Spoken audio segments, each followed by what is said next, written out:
Assalamualaikum warahmatullahi wabarakatuh. Perkenalkan, nama saya Nazwa Fauzia dari 12 IPS 2. Di sini saya akan menjelaskan tentang dampak penemuan iptek di era globalisasi.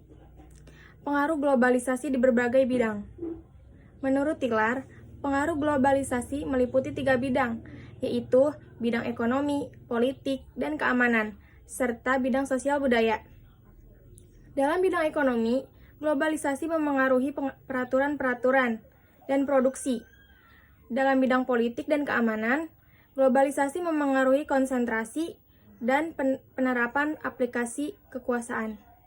Dalam bidang sosial, budaya globalisasi memengaruhi pertukaran dan ekspresi simbol mengenai fakta, pengertian, dan kepercayaan selera dan nilai-nilai.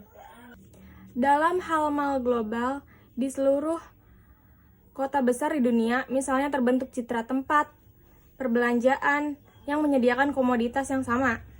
Dalam hal tempat kerja, dewasa ini kita lihat bahwa satu produk tidak lagi hanya dihasilkan di satu negara asal, tetapi sudah bisa dibuat di negara lain karena lebih menguntungkan.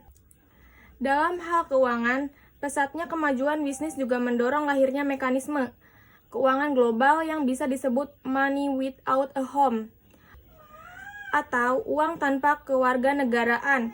Sebagai contoh, Citibank dan HSBC menguasai hampir seperempat transaksi keuangan dunia dengan kredit card-nya. Berikut pengaruh globalisasi dalam ekonomi, politik, dan keamanan serta sosial budaya. Yang pertama, pengaruh globalisasi di bidang ekonomi. Pada praktiknya, liberalisasi ekonomi global sejak putaran Uruguay tahun 1995 tidak semuanya memberikan pengaruh pada kesejahteraan global, meskipun tidak bisa dikatakan semuanya gagal. Pengaruh globalisasi ekonomi ada 6, antara lain: 1. Globalisasi menguntungkan perdagangan negara-negara maju. 2. Lahirnya perusahaan-perusahaan raksasa. 3. Banyaknya perusahaan di negara-negara maju mendesentralisasikan operasi perusahaannya. 4. Merosotnya nilai tukar ekspor terhadap impor barang-barang manufaktur. 5.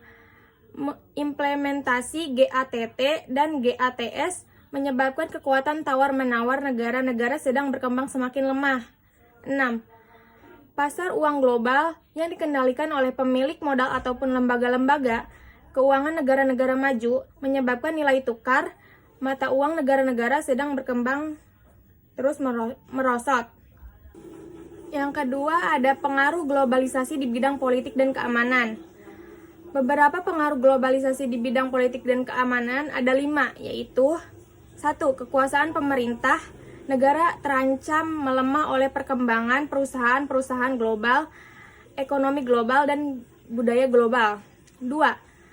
Kebijakan moneter dan fiskal tidak lagi bisa diambil semata-mata berdasarkan pertimbangan domestik dalam negeri, tetapi harus mempertimbangkan faktor eksternal seperti internasional. 3. Persaingan dalam investasi berarti kebijakan nasional yang tradisional, seperti pendidikan dan latihan, perpajakan, perlindungan sosial, penata ekonomi, atau UU perburuan, diubah menjadi kebijakan global. 4. Munculnya tim pemantau independen dalam proses pembentukan pemerintahan suatu negara. 5. Munculnya kekuatan politik dalam negeri yang dipengaruhi oleh kekuatan global. Sekian, terima kasih. Wassalamualaikum warahmatullahi wabarakatuh.